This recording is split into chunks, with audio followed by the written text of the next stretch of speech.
नमस्कार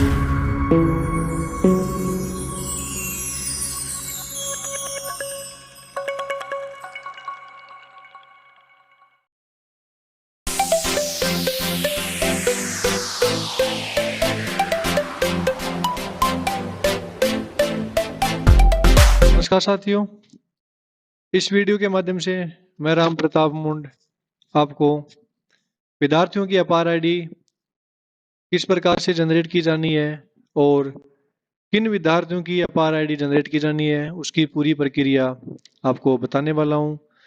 दोस्तों, प्रक्रिया बहुत ही महत्वपूर्ण और उपयोगी होने वाली है, इसलिए आप वीडियो को अभी से ही लाइक कर दीजिए। साथ ही आप इस चैनल पे नए हैं तो चैनल को सब्सक्राइब करके घंटी वाले बेल आइकन को दबाकर ऑल की प्रेस कर लीजिए, ताकि मेरे द्वारा इसी प्रकार के महत्वपूर्ण वीडियो अपलोड करने पर आपको नोटिफिकेशन मिलता रहे और आप वीडियो को सबसे पहले लाभ उठा सकें। तो दोस्तों, सबसे पहले आपको अपार आईडी की जो महत्वपूर्ण भूमिका है उसके बारे में मैं आपको बताने वाला हूं।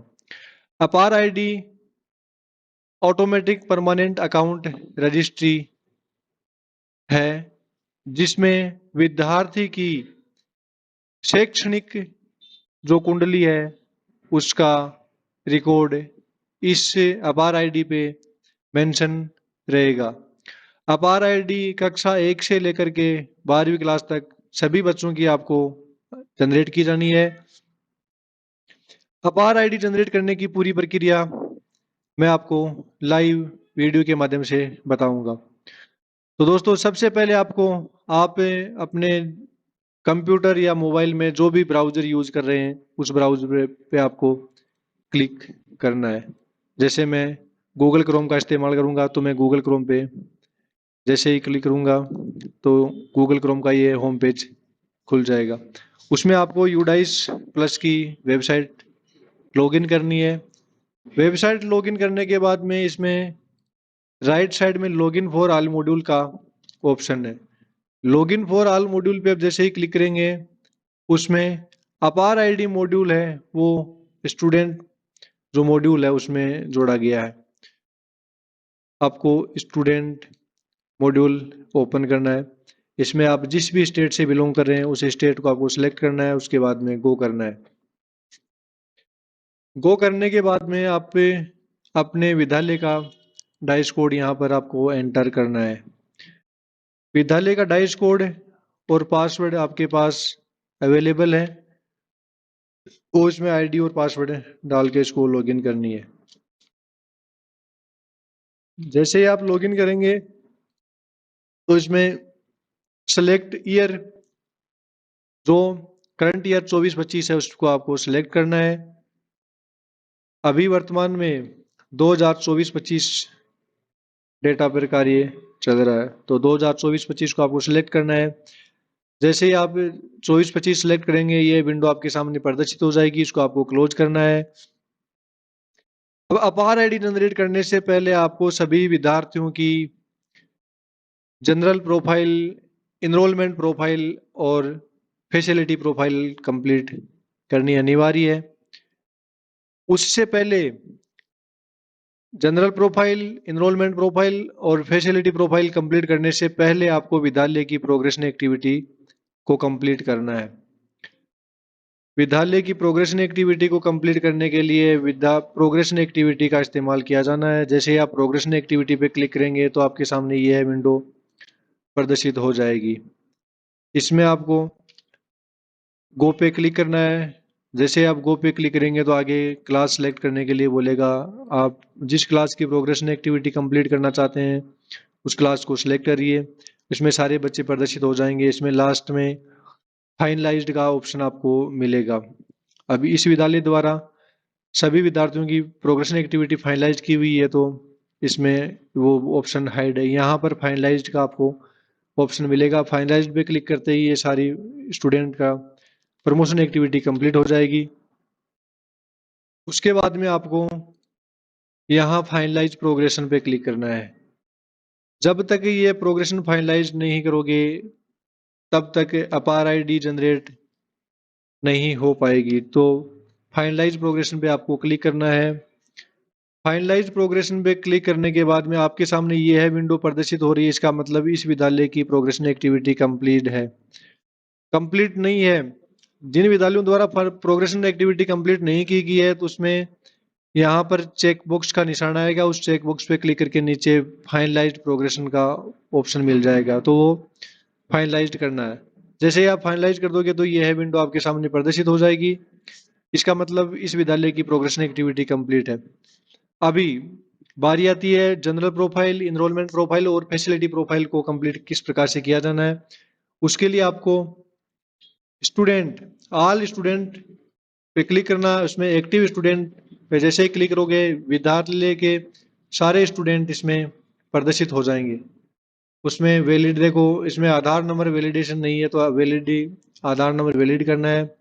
और जनरल प्रोफाइल ईपी जीपी और पीएफ कंप्लीट करने के लिए विद्यालय स्कूल के डैशबोर्ड पे क्लिक करना है। स्कूल पे डैशबोर्ड पे जैसे ही आप क्लिक करेंगे, ये डैशबोर्ड है, इस पे आप जैसे ही क्लिक करेंगे सारे क्लास आपके सामने अवेलेबल हो जाएंगी। किस क्लास में कितने स्टूडेंट हैं वो भी आ जाएंगे। इसके बाद में यहाँ व्यू एंड मैनेजमेंट का ऑप्शन है, व्यू एंड मैनेज। उस व्यू एंड मैनेज पे जैसे ही क्लिक करेंगे उस क्लास के बच्चे आपके सामने प्रदर्शित हो जाएंगे। उसमें जीपी ईपी और पीएफ,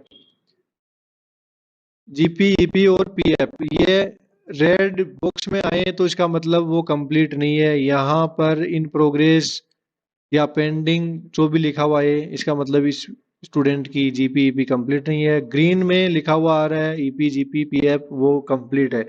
और स्टेटस, एंट्री स्टेटस यहाँ कंप्लीट आ रहा तो इसका मतलब इस बच्चे की कंप्लीट है। इन प्रोग्रेस आ रहा तो यानी कि स्टार्ट कर दी, कंप्लीट नहीं की गई है। नोट स्टार्टेड का मतलब अभी तक स्टार्ट ही नहीं की है। ये तीन चरण इसके जीपी ईपी और पीएफ के हैं। अभी GP EP and PF complete होने के बाद में ही आप विद्यार्थी की अपार आईडी जनरेट कर सकते हैं। तो मैं आपको अपार आईडी जनरेट करने की प्रोसेस बता रहा हूँ। ध्यान इस बात का रखना है, अभी वर्तमान में कक्षा प्री प्राइमरी से लेकर के 12वीं क्लास तक के सभी बच्चों की अपार आईडी जनरेट की जानी है। कई विद्यालय को यह भ्रम है कि कक्षा 9 से 12 तक ही अपार आईडी जनरेट होगी। यह निर्देश पहले था, उसमें संशोधन कर दिया गया है। अभी प्री प्राइमरी से लेकर के 12वीं क्लास के सभी स्टूडेंटों की अपार आईडी जनरेट की जानी है। अपार आईडी जनरेट करने के लिए जीपी ईपी वो कंप्लीट आपने कर दिया। उसके बाद में अपार मॉड्यूल पे क्लिक करना है। जैसे ही आप अपार मॉड्यूल पे क्लिक करेंगे तो आपके सामने अपार मॉड्यूल का ये है विंडो खुल जाएगा। इसमें जैसे ही आप क्लास सेलेक्ट करेंगे, क्लास सेलेक्ट करेंगे उसके बाद में सेक्शन, सेक्शन में ऑल ही रखना आपको। सेक्शन सेलेक्ट करते ही अब जैसे मान लो आपने क्लास सेलेक्ट कर ली, सेक्शन ऑल है तो उसमें इस क्लास के सारे सेक्शन यहाँ ओपन हो जाएंगे। अब भी अपार आईडी जनरेट करने के लिए आपको वो जीपी पे कंप्लीट कर दिया, उसके बाद में अपार मॉड्यूल पे क्लिक कर दिया, क्लास सेलेक्ट कर दी। अब बारी आती है अपार आईडी जनरेट करने की। तो यहाँ एक्शन बटन के नीचे जनरेट का ऑप्शन आपको मिलेगा। जनरेट का ऑप्शन उन्हीं बच्चों का मिलेगा जिन बच्चों की जनरल प्रोफाइल, एजुकेशन प्रोफाइल और फैसिलिटी प्रोफाइल वो कंप्लीट की हुई है, तभी यहाँ पर जनरेट का ऑप्शन आएगा, अदरवाइज ये हाइड रहेगा। और जिन बच्चों की अपार आईडी जनरेट कर दी उनके आगे भी जनरेट का ऑप्शन नहीं आएगा। अपार आईडी जनरेट करने के लिए सबसे पहले आपको अभिभावक की सहमति लेनी होगी।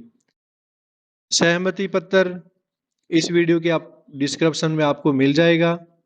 और आप जैसे ही इस जनरेट पे क्लिक करेंगे तो वो सहमति पत्र ही आपके सामने खुलेगा। अब जैसे ही जनरेट पे क्लिक किया, सबसे पहले बच्चे की बेसिक इंफॉर्मेशन यहाँ खुल जाएगी। इसमें आपको यह चीज देखनी है कि बच्चे की डिटेल है वो सही है या नहीं है। बच्चे की डिटेल सही होने पर ही अपार आईडी को जनरेट किया जाना है। जैसे ये पूरी प्रक्रिया आप चेक कर लेते हो। उसके बाद में नीचे सहमति पत्र का प्रारूप आपको मिल जाएगा। जो सहमति पत्र आपने पहले अभिभावक से लिया है वो ही सहमति पत्र आपने जो ऑफलाइन अभिभावक से लिया था वो सहमति पत्र आपके सामने खुल जाएगा। उसमें अभिभावक का नाम आपको यहाँ लिखना है। अभिभावक माता पिता या कानूनी अभिभावक कोई भी हो उसका आपको यहाँ पर नाम लिखना है।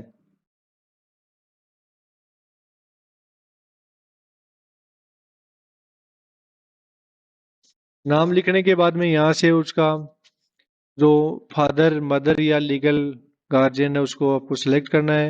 उसके बाद में जो अभिभावक ने अपना सहमति पत्र के साथ में आईडी प्रूफ की फोटोकॉपी आपको अवेलेबल करवाई है उसको आपको सिलेक्ट करना है। उसके बाद में जो आईडी आपको अवेलेबल करवाई गई है उसके आपको नंबर लिखने हैं। नंबर लिखने के बाद में आपको यहाँ पर किस जगह से सहमति दी जा रही है वो जगह का नाम लिखना है। उसके बाद में किस डेट को ये सहमति पत्र आपको दिया गया है और किस डेट को आप उसकी अपार आईडी जनरेट कर रहे हैं वो यहाँ पर लिखनी है। उसके बाद में आपको यहाँ सबमिट का ऑप्शन दिखेगा। उस सबमिट पे आपको क्लिक करना है। सबमिट पे जैसे ही क्लिक करेंगे तो आपके सामने यह विंडो खुलेगी। इस विंडो में लिखा हुआ आ रहा are you sure you want to generate APAAR ID with consent by father. उसके पिताजी का नाम आएगा। उसके बाद में आपको यहाँ पर कंफर्म कर देना है। जैसे ही आप कंफर्म करेंगे इसमें Aadhaar number detail could not be valid please verify Aadhaar number name and date of birth. Aadhaar number सही होगा तो वहां पर अपार आईडी जनरेट हो जाएगी और आधार नंबर सही नहीं है तो यह मैसेज आपके सामने अवेलेबल हो जाएगा। और जैसे ही अपार आईडी का जो नंबर आपको मिले वो आप नंबर लिख लो। उसके बाद में उसको बैक कर देना। फिर आप बच्चे को अपार आईडी की इंफॉर्मेशन कर सकते हो। अपार आईडी 12 अंकों की आपको मिलेगी। यह है अपार आईडी। बहुत ही उपयोगी और स्टूडेंट के लिए पूरी शैक्षणिक कुंडली इस अपार आईडी के माध्यम से कहीं पर भी मिल जाएगी। बच्चा चाहे हायर एजुकेशन कॉलेज एजुकेशन कहीं पर भी जाए इसमें इससे अपार आईडी के माध्यम से उसको पूरी डिटेल इसके सामने ही अवेलेबल हो जाएगी। जैसे ही वो अपार आईडी अपनी लगाएगा उसमें सारी मार्कशीट वगैरह सब कुछ उसमें मिल जाएगा। इसलिए अपार आईडी कक्षा प्री प्राइमरी से लेकर के 12वीं तक के सभी बच्चों की बनाई जानी है। अभी तक कई विद्यालयों द्वारा यही क्वेश्चन किया जा रहा था कि अभी 9 से 12 की ही अपार आईडी जनरेट की जानी है। ऐसा नहीं है। अभी कक्षा प्री प्राइमरी से लेकर के 12वीं के सभी बच्चों की अपार आईडी जनरेट की जानी है। अपार आईडी जनरेट करने के लिए बहुत ही सावधानी पूर्वक कार्य किया जाना है। किसी भी प्रकार की इसमें कोई करेक्शन नहीं रहे। अपार आईडी एक बार जनरेट होने के बाद में अभी तक किसी भी प्रकार का कोई करेक्शन करने की फैसिलिटी न तो जिला स्तर पे है न ही डिस्ट्रिक्ट स्तर पे है। इसलिए बहुत ही सावधानी पूर्वक है जो अपार आईडी जनरेट करनी है। वीडियो अच्छा लगे तो दोस्तों चैनल को सब्सक्राइब जरूर करिए। धन्यवाद।